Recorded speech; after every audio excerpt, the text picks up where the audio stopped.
ادامه تمرینات بداهه نوازی ساده. تو ویدیوی قبلی هم عرض کردم خدمتتون که این تمرینات برای اون دسته از عزیزان و دوستانی هست که ردیف‌های استاد صبا رو اجرا کردند و درخواست کردن که سری بداهه نوازی ساده براشون اجرا کنم. اطاعت هم کردیم و توی این ویدیو با هم دیگه اصفهان کار میکنیم. اصفهان ر ایمرا. کوکمون هست می، لا، ر و سیم چهارم هم لا. سی بمول، دو دیез. با سرعت پایین شروع میکنیم زدن و قسمت میریم جلو.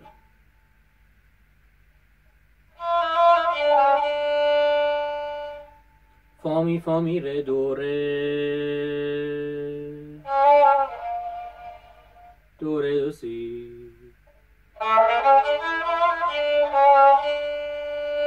لا سی دوره می فامی ره دوره،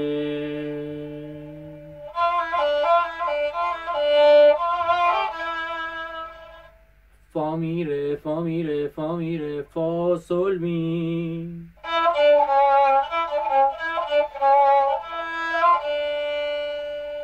میره دو می فا ره،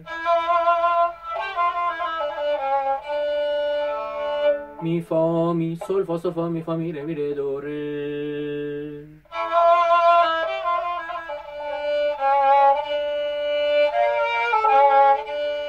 سی دو ره،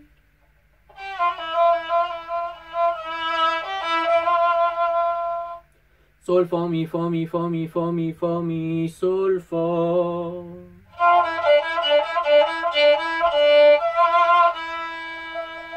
فا میره فا می. دوباره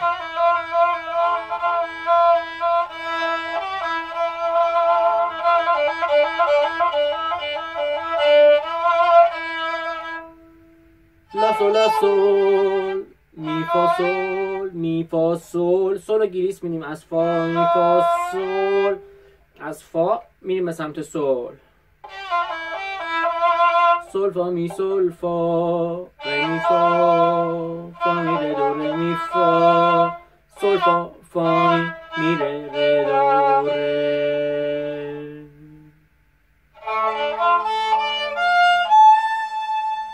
آرپژ ره رو اجرا میکنیم. لا ره فا لا ره فا لا،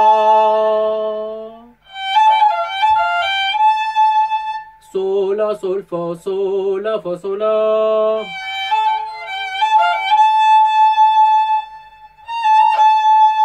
سیلا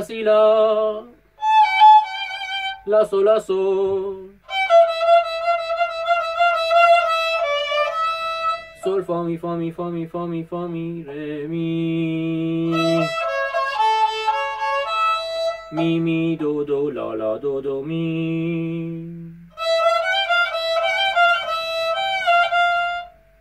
می فا سل فا می سل فا می سل فا می سل فا،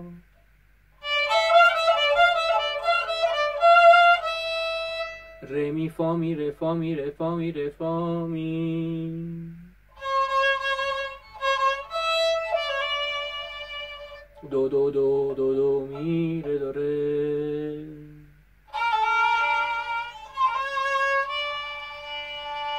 سی لا سی دو ره،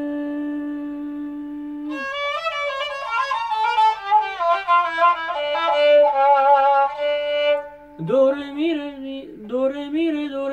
دو سی لا سولا سل فا می ره دو ره، ره می فا فا لا فا،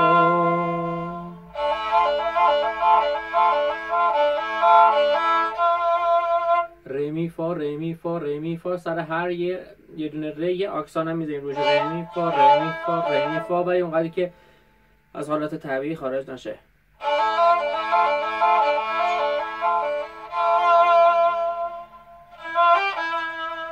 می فا سل می دو لا دو می،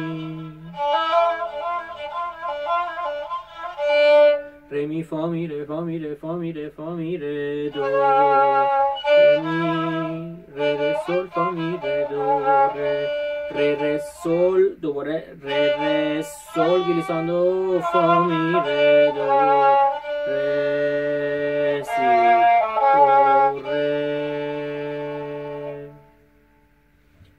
میشه یه اصفهان خیلی ساده. تو همه ویدیو قبلی عرض کردم که این ویدیوها بنا به درخواست اون دسته از عزیزانی که دسترسی به معلم و کلاس ندارن تهیه و تولید شده، وگرنه هیچ گونه ادعایی پشت هیچ کدوم از این فیلم‌ها نیست. امیدوارم که تونسته باشیم خدمت خیلی خیلی کوچیکی به شما عزیزان کرده باشیم.